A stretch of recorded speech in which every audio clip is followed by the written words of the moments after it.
Hey guys, welcome back to more r/MaliciousCompliance Reddit stories. In today's Ripestories video, what would you do if your neighbor kept illegally parking on your property and the cops told you they could not help? For months, this woman tormented me, blocking my garage and laughing in my face because she claimed her military family made her untouchable. But then she made the ultimate mistake. She dared me to do something about it, and I'm about to show you exactly how I beat her at her own game. Let's dive right into the video. And the title story is titled, "Karen thinks my driveway is public property, so I crushed her car." So this happened around 30 years ago in rural Ukraine, back when everything was still pretty chaotic after the Soviet collapse. A lot of this is paraphrased since obviously I cannot remember everything word for word. I was living in my late grandfather's house, a nice property with a long gravel driveway and a detached garage. The house came with a bit of land, which was common in our village.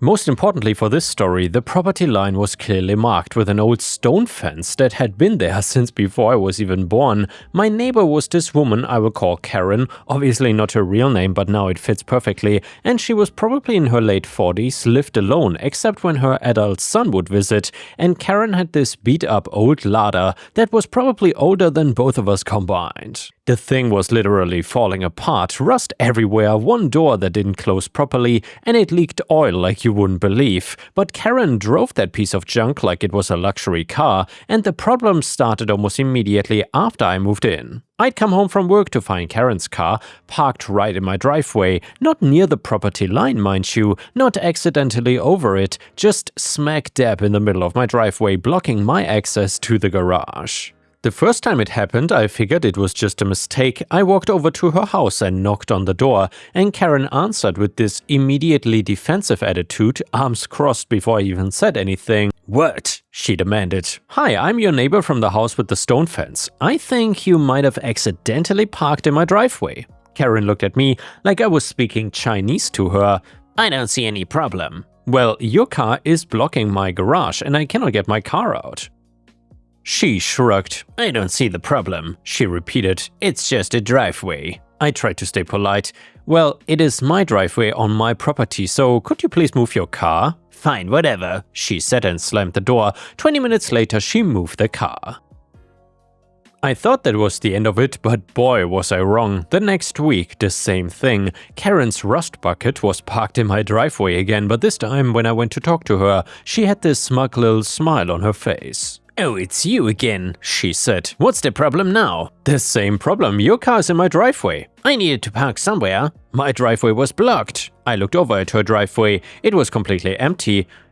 Your driveway looks fine to me." "Well, it was blocked earlier. I had to park somewhere." This went on for months. Karen would really park her car in different spots on my property, sometimes blocking the garage, sometimes just randomly in the middle of the driveway, and once even on the grass near my garden. It was like she was testing different locations to see which one would annoy me the most. What made it worse though was that she was clearly doing it on purpose. I started noticing that she would move her car right when I was leaving for work in the morning or when I was coming back with groceries. She would actually time it perfectly, so I would have to either find her and ask her to move it, or try to maneuver around her piece of junk and risk scratching my own car. The woman was strategic about it too. She would park at an angle so I couldn't quite squeeze by, or she would leave just enough room that I would think I could make it, then I would get halfway through and realize I was stuck. Then I would have to back out and go find her, and every single conversation was the same. And yeah guys, just to quickly interject here, if you had an awful neighbor like this, that constantly parked as stupid as Karen, what would you have done if you were in OP's shoes? How would you have dealt with this? Let me know in the comments, and while you're at it, if you enjoy the crazy neighbor Karen videos, then please don't forget to like the video and subscribe to the channel if you haven't already. Thank you so much for the support. She would act surprised like she had no idea why I was upset at her. She would make excuses like her driveway was blocked, she was just parking there temporarily, and she didn't realize it was a problem. But that smug expression on her face told a different story.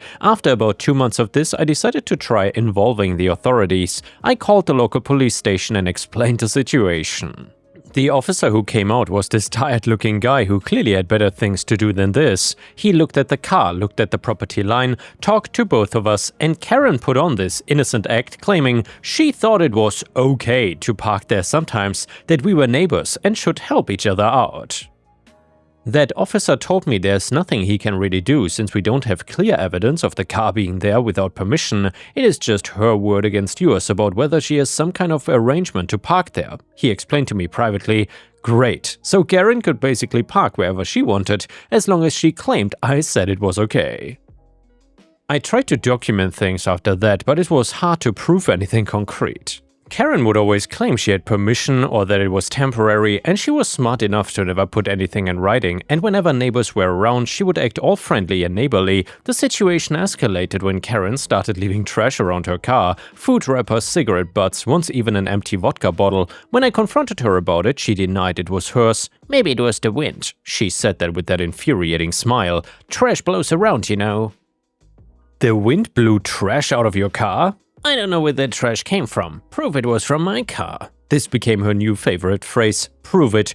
Prove the trash was from her car. Well, I would say Karen is not exactly wrong there. The trash, which was her, definitely exited the car at one point. Anyway, proof that she didn't have permission to park there, proof she was doing it intentionally, and she had an answer for everything, and it was always my fault for being unreasonable. But the breaking point came during spring planting season. So I had spent weeks preparing my garden, and I came home one day to find Karen's car parked right on the edge of my garden bed, but not just near it. The car was actually sitting on the planted area, tires crushing the seedlings I'd just put in.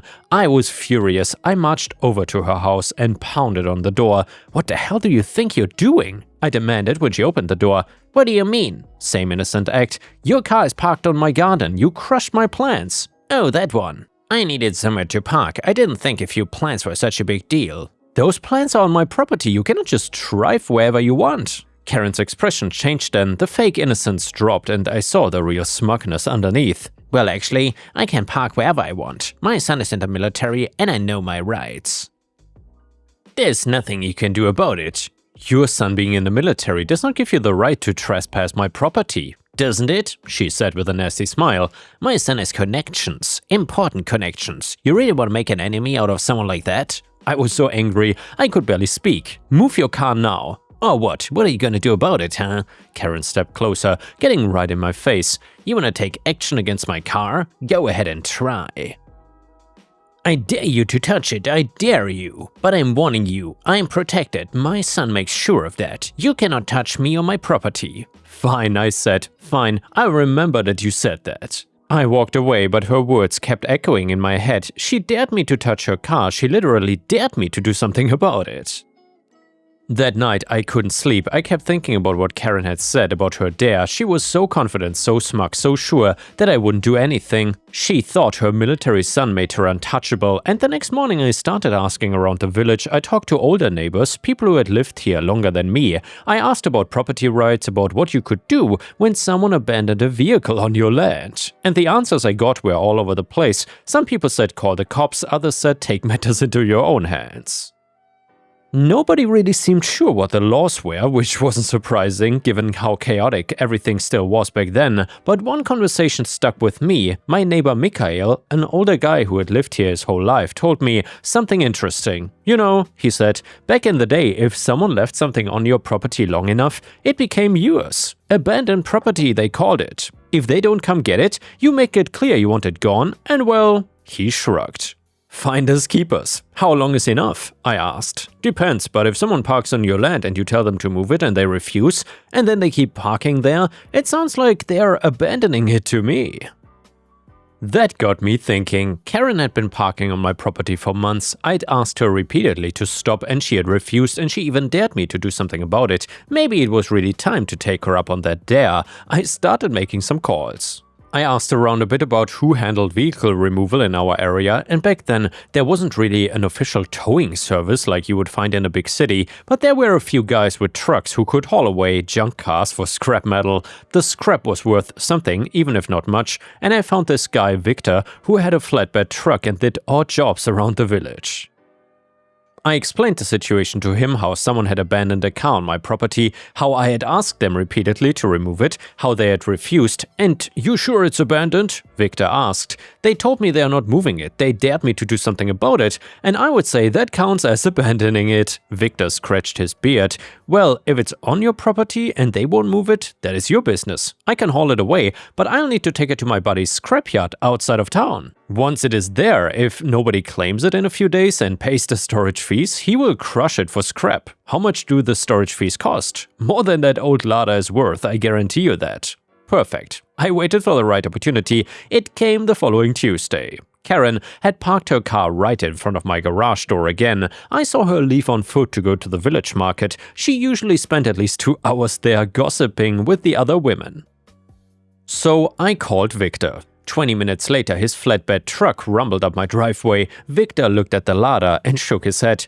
"This piece of junk? You sure someone's gonna miss this?" "Trust me, they will miss it." Victor and his buddy loaded the car onto the truck, and it took them about 15 minutes. The Lada was so light they almost lifted it by hand. As they were securing it with chains, I felt a mix of nervousness and satisfaction. Karen had dared me to touch her car. And well, I was touching it alright. I was moving it right off my property. "Where are you taking it?" I asked. "Petrov's scrapyard, about 15 kilometers east of here. He will hold it for a week in case anybody wants to claim it. After that," Victor made crushing gesture with his hands, "scrap metal. And if someone does want to claim it, well, they will have to pay the storage fees, towing fees, and a fine for abandoning it in the first place. Probably costs more than the car is worth." So then, they drove away with Karen's Lada loaded and chained to the back of the truck. I then went inside and just waited. Karen came back about an hour later. I heard her before I even saw her, this loud, wordless shriek of rage from outside. Then came the pounding on my door. "Where's my car?" she screamed as soon as I opened it. "What did you do with my car?" I stayed calm. "What car?" "My car, it was parked right there." She pointed at the empty spot in front of my garage. "Oh. That car? You mean the one you abandoned on my property?" "I didn't abandon it." "Really? Because I asked you repeatedly to move it and you refused. You told me you were not gonna move it. You dared me to do something about it, so that sounds like abandonment to me." Karen's face was turning purple by this point. "You cannot just take someone's car." "I didn't take it. I had an abandoned vehicle removed from my property. Perfectly legal." "Where is it?" I shrugged. "No idea. I called someone to haul away the junk that was left on my property. Where they took it is their business." "You're gonna tell me where my car is right now." "Or what? You'll call your military son, huh?" I smiled. "The same son who taught you that you're above the law? The same son whose connections make you untouchable?" Karen stared at me, and I could see the moment when it hit her. She had been so smug about being protected, about being untouchable, that she had never considered that I might actually call her bluff. "This is not over," she snarled. "I think it is," I said. "You dared me to touch your car, so I did. You said you knew your rights, and well, now you know mine too." She stormed off, muttering threats about lawyers and police and her military son, and the next day, a different police officer showed up at my door. This one was younger and more serious looking. "I understand you had a vehicle towed from your property," he said. "That's correct. The owner is claiming it was stolen." I explained the whole situation, the months of Karen parking on my property, my repeated requests for her to stop, and of course her refusal to move the car and her dare for me to do something about it. "So you had it towed?" "Well, I had abandoned property removed from my land, yeah. The removal is legal. It's my property and she abandoned the car here." "You already told me before that you cannot prove whether she had permission or not, so it's my word as the property owner." The officer made some notes. "Do you know where the vehicle was taken?" "No idea. I hired someone to remove junk from my property. Where they dispose of it is up to them." He asked a few more questions, but there really wasn't much he could do. Karen had no proof that she had permission to park there, and I had every right to have unwanted vehicles removed from my property. The officer left without taking any action against me. Karen tried a few more times over the next week. She came to my door demanding info about her car. She brought what she claimed was her military son, turned out to be her nephew who did clerical work at a regional office, not exactly the high-ranking officer she had implied. She even tried to get other neighbors involved, painting me as the unreasonable one, but the damage was already done. Her car was gone.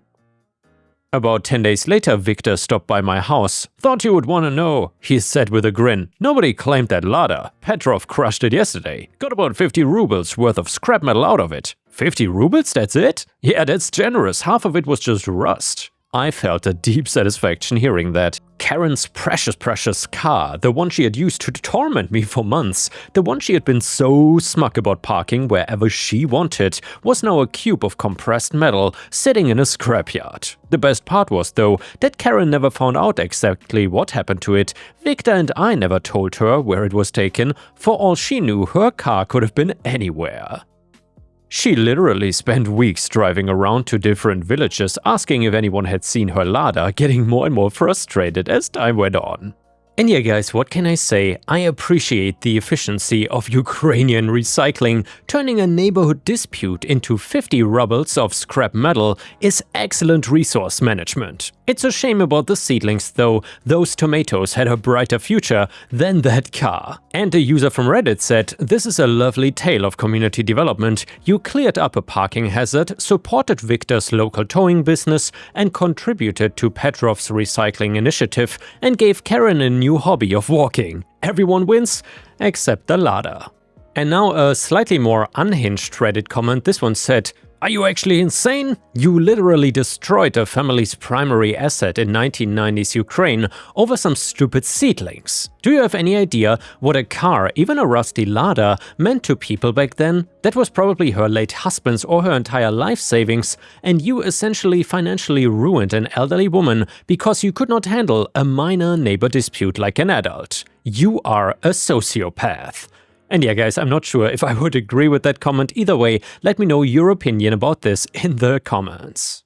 And yeah guys, the next malicious compliance story is titled "Park Poorly with Your Fancy Car, Watch Me Squeeze In and Block You." So this happened yesterday. My wife had some serious surgery and her family sent her some flowers. Unfortunately for us though, no one knows our physical address, only our mailing address. Also, I do a lot of cybersecurity and investigation work, so I keep the location a pretty guarded scene. The UPS store called us and let us know that there were flowers for her. I headed over to get them and our mail while I was there. When I got there, most of the good spots were taken already, except for one. Then I looked and there was a fancy Lincoln parked across into the space next to it. I didn't want to park down 4 more spaces or around the back of the building because this person could not be bothered to park respectfully. I drive a very old 2005 Chrysler Town & Country and I am an excellent parker. So I lined up within the lines and slowly pulled forward, taking extra care to not scrape the offending vehicle. I climb out and head in to pick up my packages and the flowers, and there were quite a few people inside and I went to get the slips out of the mailboxes. While I have my back turned, I hear a female voice asking everyone who owns the blue car. She comes up behind me and asks if I own the blue car. I turned and saw an older blonde Karen staring daggers at me with a smile on her face. I did not know for sure who she was looking for, so I responded, "Probably." 96% chance she was looking for me, but I was in a mood. And she says, "I cannot get into my car," which was left running, and she asks if I could move my car. I said I would when I completed my pickup. She smiles and walks outside. She looks back and sees me in line, 2 or 3 back from the counter, and asks what I'm doing. She says, "I need to go, I'm done." And I reply that I'm waiting to get my packages. At this point, I see the 2 employees look at each other with a look of fear. I know they are not afraid of me. I have been with them for decades. I can only imagine the scene she must have done before I came in to get that kind of response. One of the staff calls me out of line, ignores the people in front of me, and snatching the package slips out of my hands. Both of them abandon their posts and go get my packages. Now, keep in mind, I was in line waiting my turn. I did not in any way ask for them to jump to me from the people that were there first. The other customers were oddly silent as this was going on. They grabbed my packages, forgot one, had to go back and look for it.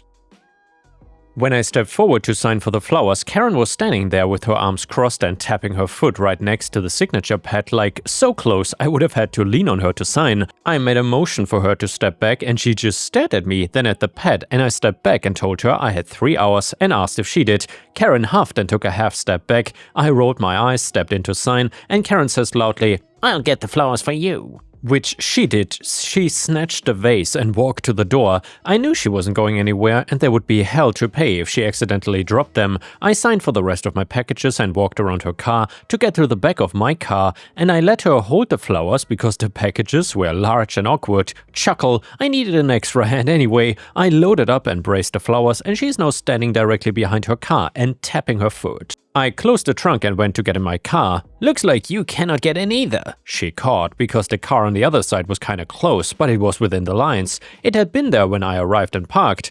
I got out, didn't I? I replied as I turned sideways and crab walked slowly and got in my car. Before I closed the door, I heard one of the other patrons come out and ask why she hadn't left yet, and she said she was blocked in, like he had not heard the exchange inside. Well, you shouldn't have parked across the line, I guess, he replied and walked away laughing. I pulled out and got on the highway. She actually followed me for a long distance. I was in a company vehicle with the number on the side, so she is more than welcome to report me. I let my boss know what happened and he left. I know it may be petty, but for all of us that get blocked from parking in a spot by asshats that feel the rules don't apply to them, this one is for you. And the next one is a funny malicious compliance story which is titled Lawn Karen. So for context, I make a living doing landscape maintenance, mostly for commercial properties and wealthy homeowners. Unsurprisingly, the wealthy homeowners tend to be the most difficult customers. I could probably write a book with the amount of ridiculous requests I receive. I added a new customer,